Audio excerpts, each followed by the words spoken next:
सभी बंधुगणों को विनोद तिवारी का प्यार भरा नमस्कार। आज देवउठनी एकादशी है और इसी के साथ चतुर्मास का समापन भी होता है और सभी शुभ मांगलिक और धार्मिक कार्यों की शुरुआत फिर से हो जाती है। इस दिन तुलसी विवाह भी कराया जाता है। पूरे विधि विधान से भगवान विष्णु की पूजा की जाती है और भगवान विष्णु की पूजा के समय देवउठनी एकादशी का व्रत की कथा अवश्य सुननी चाहिए। तो आइए कथा सुनते हैं। बहुत समय पहले की बात है। एक राज्य में एक धर्मनिष्ठ और न्यायप्रिय राजा राज करते थे। उनके शासन में हर व्यक्ति, चाहे मंत्री हो, प्रजा, सभी लोग एकादशी का व्रत रखते थे। उस दिन कोई अन्न ग्रहण नहीं करता था।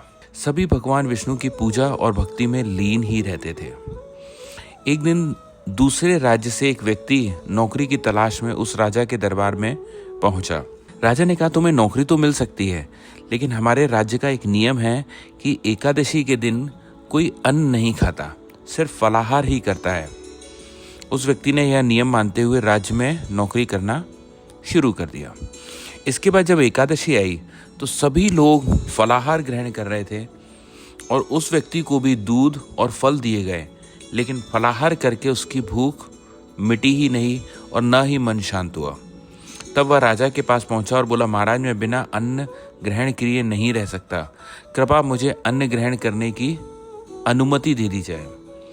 राजा ने उस व्यक्ति को बहुत समझाया कि आज एकादशी है और राज्य के नियमानुसार आज के दिन अन्न का सेवन करना मना है, लेकिन वह व्यक्ति नहीं माना। अंततः राजा ने कहा, ठीक है, जो तुम्हें उचित लगे वही करो। वह व्यक्ति नदी किनारे गया, स्नान किया और वहीं अन्न पकाने लगा। जब भोजन तैयार हो गया तो उसने बड़े भाव से भगवान विष्णु को पुकारा, हे प्रभु, आइए, भोजन तैयार है। प्रेम पूर्वक उसकी मनोहार सन पीतांबर धारण किए 4 भुजाओं वाले दिव्य रूप में भगवान विष्णु स्वयं प्रकट हो गए। वे उसके साथ बैठकर प्रेम पूर्वक भोजन करने लगे। भोजन समाप्त होने पर भगवान अदृश्य हो गए। कुछ दिनों बाद फिर एकादशी आई। उस व्यक्ति ने राजा से कहा, महाराज, मुझे इस बार दुगना अन्न चाहिए। राजा ने आश्चर्य से पूछा, भाई दुगना क्यों? वह बोला, राजन, पिछली बार मेरे साथ भगवान विष्णु भी भोजन करने आए थे, इसलिए जो आपने दिया था वह अन्न कुछ कम पड़ गया। राजा यह सुनकर चकित रह गया। उसने सोचा, मैं तो वर्षों से व्रत करता हूँ, पूजा करता हूँ, फिर भी मुझे भगवान के दर्शन नहीं हुए। राजा ने निश्चय किया कि अगली एकादशी पर वह भी उसके साथ जाएंगे। अगली एकादशी को राजा उसके साथ नदी किनारे गए और पेड़ के पीछे छिप गए। वह व्यक्ति फिर स्नान करके भोजन बनाने लगा और भगवान को पुकारने लगा, हे विष्णु, आइए, भोजन तैयार है। लेकिन इस बार भगवान नहीं आए। दिन बीत गया, लेकिन जब प्रभु नहीं आए तो वह व्यक्ति दुखी होकर बोला, हे प्रभु, यदि आप नहीं आए तो मैं अपने प्राण त्याग दूंगा। इतना कहते ही वह नदी की ओर बढ़ा। उसके सच्चे भाव और प्रेम को देखकर भगवान विष्णु तुरंत प्रकट हो गए और बोले, रुको भक्त, मैं आ गया हूँ। भगवान ने उसके साथ फिर से भोजन किया और कहा, अब तुम मेरे धाम चलो। फिर उन्होंने अपने भक्त को दिव्य विमान में बिठाया और वैकुंठ ले गए। यह सब देखकर राजा स्तब्ध रह गया।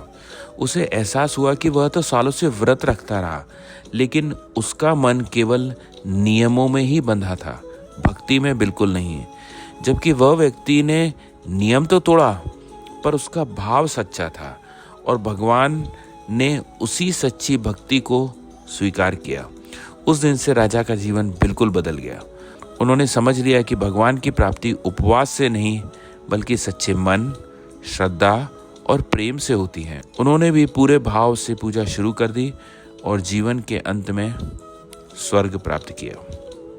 राधे राधे।